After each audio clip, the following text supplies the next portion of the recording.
Sevgili dostlar, hepinizin Nevruz Bayramı'nı en içten dileklerimle kutlarım. Bugünkü videoda 21 Mart Nevruz Bayramı'nın nereden geldiği, anlamının ne olduğu ve Nevruz Bayramı'nda neler yapıldığından bahsedeceğim. Nevruz baharın ilk günüdür ve bugün Kuzey Yarımküre'de bahar ekinoksunun oluştuğu gündür. Güneş ekvatora dik açı ile gelir, gece ve gündüz süreleri birbirine eşitlenir. Nevruz geleneği tarihin en son buzul çağının bitmesinden hemen önceki günlere, yani 15 bin yıl öncesine kadar uzanır. Pers kralı Cemşit, İranlıların avcılıktan hayvancılığa ve yerleşik yaşama geçişini temsil eder. O çağlarda mevsimler insanoğlunun hayatında günümüzdekinden daha yaşamsal bir önem arz ediyordu ve yaşamla ilgili her şey 4 mevsim ile çok yakından ilgiliydi. Kışın ardından gelen baharda yeşillenen bitkilerin olması ve sığırların yavrulaması insanoğlu için büyük bir fırsat ve bolluğun canlanması demekti. İşte böyle bir dönemde baharın gelişini karşılamak için bu Nevruz kutlamalarını başlatanın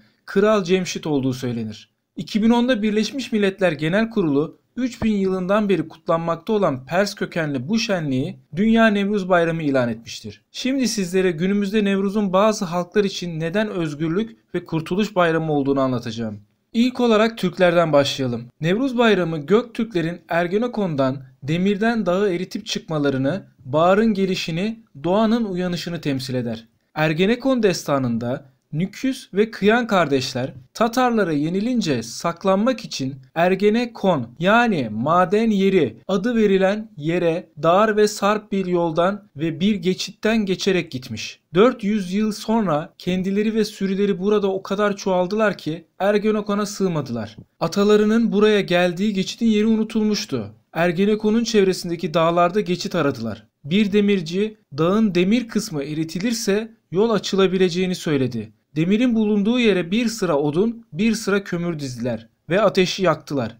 70 yere koydukları 70 körükle hep birden körüklediler. Demir eridi. Yüklü bir deve geçecek kadar yer açıldı. Türkler yeniden güçlenmiş olarak eski yurtlarına döndüler. Atalarının intikamını aldılar. Ergenekon'dan çıktıkları gün olan 21 Mart'ta her yıl bayram yaptılar. Nevruz bugün hem özgürlük hem de bahar bayramıdır. Peki Kürtlerde Nevruz Bayramı'nın hikayesi nasıl? Nevruz'u Kürtler 21, 22 ve 23 Mart'ta kutlarlar. Bu bayram ile Kürtler çoğunlukla şehir dışındaki bölgelerde ve açık alanlarda bir araya gelir ve gelmekte olan ilkbaharı kutlarlar. Kadınlar rengarenk elbiseler giyerler ve başlarına pullarla süslenmiş ışıltılı örtüler örterler. Topluluk büyük bir ateş yakar ve bu ateşin etrafında dans ederek ya da üstünden atlayarak büyük bir coşkuyla bu bayramı kutlarlar. Kürtlerde Nevruz'un demirci Kava efsanesine dayandığına inanılır. Kava efsanesinin Kürt versiyonuna göre günümüzden 2500 yıl öncesinde Zuhak adında Asurlu çok ama çok zalim bir kralın altında yaşayan Kava adında bir demirci vardı.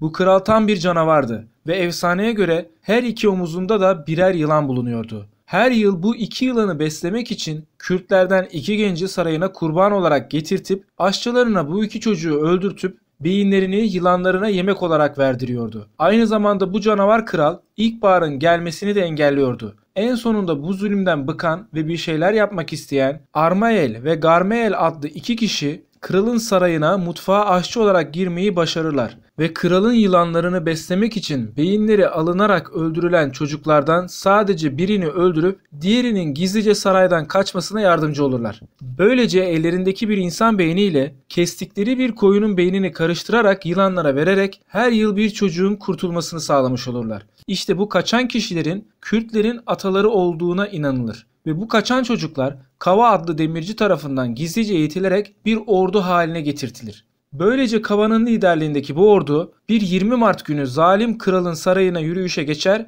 ve Kava kralı çekiç darbeleriyle öldürmeyi başarır. Kava etrafındaki tüm tepelerde ateşler yakar ve yanındakilerle birlikte bu zaferi kutlarlar. Böylece Kürt halkı zalim kraldan kurtulmuş olur ve ertesi gün ilkbahar gelmiş olur. Kırım Tatarları ise bu bayramda erkenden kalkarlar. Ağaçtan bir dal keserler. Bu dala çiğdem, kardelen gibi erken bahar çiçekleri asarlar. Çocuklar bu dalı alıp topluluklar halinde kapıları tek tek gezerler. Kapıda Nevrez türküsünü söylerler. Ev sahipleri çocuklara hediye olarak yumurta, şeker gibi yiyecekleri sepetlere koyar, verdikleri mendilleri de dala bağlarlar. Bütün evler dolaşıldığında çocuklar verilenleri kendi aralarında pay ederler. Kırım Tatarları Sovyet rejiminin baskısı ile bu milli bayramlarını kutlayamadıkları için günümüzde çocuklar bu bayramı bilmemekte ve kutlamamaktadır. İran'da Nevruz en önemli bayramdır. İran güneş takvimine göre ilk ay olan Farvardi'nin ilk günü olan Nevruz, İran'da 5 günlük resmi tatil olarak kutlanır. Nevruz'un habercisi olan Hacı Firuz, Hristiyanlıktaki Noel Baba'ya benzer bir şekilde bu tarihler arasında çocuklara hediyeler dağıtır. Dostlarım, Nevruz Bayramı ile ilgili söyleyeceklerim bu kadar. Hepinizin Nevruz Bayramı'nı tekrar kutlar ve gelecek baharın mutluluklar getirmesini dilerim. Bir başka videoda görüşmek dileğiyle. Kendinize iyi bakın.